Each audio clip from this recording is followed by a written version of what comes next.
এটা সত্যি কঠিন একটা পরিস্থিতি। কেউ যখন খোঁচা দিয়ে বা অপমান করে আমাদের কথা বলে, তখন ভেতরে ভেতরে খুব অস্বস্তি লাগে। এমন সময় কয়েকটা পদ্ধতি অবলম্বন করতে হয়। ১ নম্বর, শান্ত থাকুন। সে হয়তো আপনাকে রাগাতে চায়। আপনি শান্ত থাকলে তার পাওয়ার অনেক কমে যাবে। ২ নম্বর, স্পষ্ট কিন্তু ভদ্রভাবে সীমা টানুন।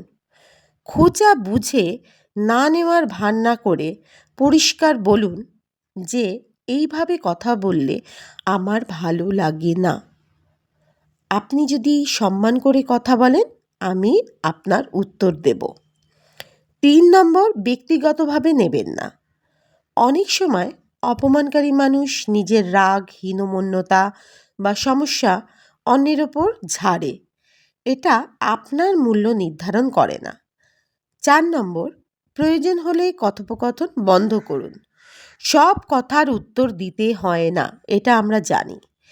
এই আলোচনা আমি এখন চালাতে চাই না, এই রকম বলে ওই স্থান থেকে সরে আসুন। সেটাই আপনার পক্ষে ঠিক হবে। ৫ নম্বর, বারবার হলে দূরত্ব রাখুন। যদি কেউ নিয়মিত অপমান করে, সে যত কাছেরই লোক হোক, মানসিক স্বাস্থ্যের জন্য সীমিত যোগাযোগ রাখা খুবই জরুরি। ৬ নম্বর, বিশ্বাসযোগ্য কারোর সাথে শেয়ার করুন।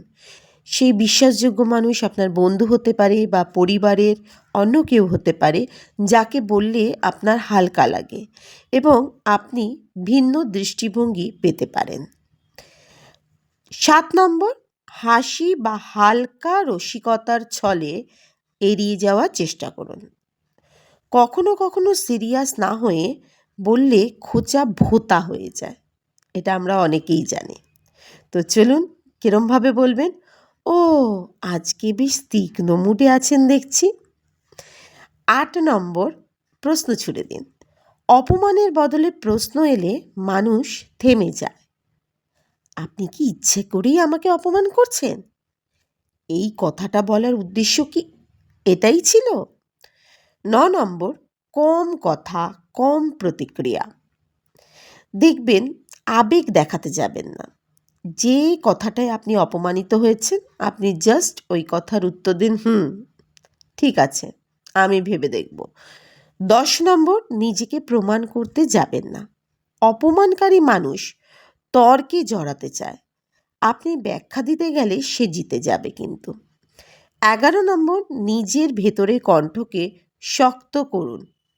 মনে মনে বলুন, এই কথাটা তার সমস্যা, আমার নয়। ১২ নম্বর, পরিস্থিতি লিখে রাখুন। বিশেষ করে কর্মক্ষেত্রে এই পদ্ধতিটা আমাদের অবলম্বন করতে হবে। তারিখ, সময়, কি বলা হয়েছে সব নোট ডাউন করে রাখুন। প্রয়োজনে প্রমাণ কাজে আসে।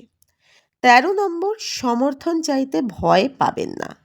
দেখুন, আমরা যদি কর্মজগতে থাকি, অফিসের সিনিয়র থাকে, অথবা আমরা যদি পরিবারের মধ্যে অপমানিত হই, পরিবারের বয়স্ক শ্রদ্ধেয় ব্যক্তি থাকেন যে বিশ্বাসযোগ্য হয়, এরকম কাউকে আপনি জানান, তাহলে সেটা ঠিক হবে। ১৪ নম্বর, নিজের আত্মসম্মানকে অগ্রাধিকার দিন। কারো সঙ্গে সম্পর্ক রাখার জন্য নিজেকে কখনো ছোট করার কোনো প্রয়োজন নেই। নিজের আত্মসম্মানকে বজায় রাখুন। ১৫ নম্বর, এই যেটা বলুন সেটা হচ্ছে পরিষ্কার সিদ্ধান্ত। যেমন ধরুন, এই আচরণ চলতে থাকলে আমি যোগাযোগ কমিয়ে দেব অথবা যোগাযোগ বন্ধ করব। ১৬ নম্বর, কণ্ঠস্বর নিয়ন্ত্রণে রাখুন। আপনি কি বলেছেন এর চেয়ে কীভাবে বলেছেন অনেক বেশি সেটা গুরুত্বপূর্ণ। নিচু স্থির কণ্ঠ অপমানের আগুন নিভিয়ে দেয়। ১৭ নম্বর, চোখে চোখ রেখে কথা বলুন। চিৎকার না করে আত্মবিশ্বাসী চোখের যোগাযোগ অনেক সময় মানুষকে থামিয়ে দেয়। ১৮ নম্বর, আমি দিয়ে কথা বলুন, আপনি দিয়ে নয়। যেমন, আপনি সবসময় বাজে কথা বলেন, এই কথাটা বলবেন না। তার বদলে আপনি বলবেন, এইভাবে কথা হলে আমি অসম্মানিত বোধ করি। ১৯ নম্বর, সীমা একবার নয় বারবার টানুন। একবার বললেই অনেকে থামে না, একই কথা শান্তভাবে রিপিট করাও শক্তির পরিচয় দেয়। 20 নম্বর, ট্রিগার চিনে রাখুন। কোন কথায় আপনি বেশি আঘাত পান এটা জানলে নিজেকে সামলানো সহজ হয়।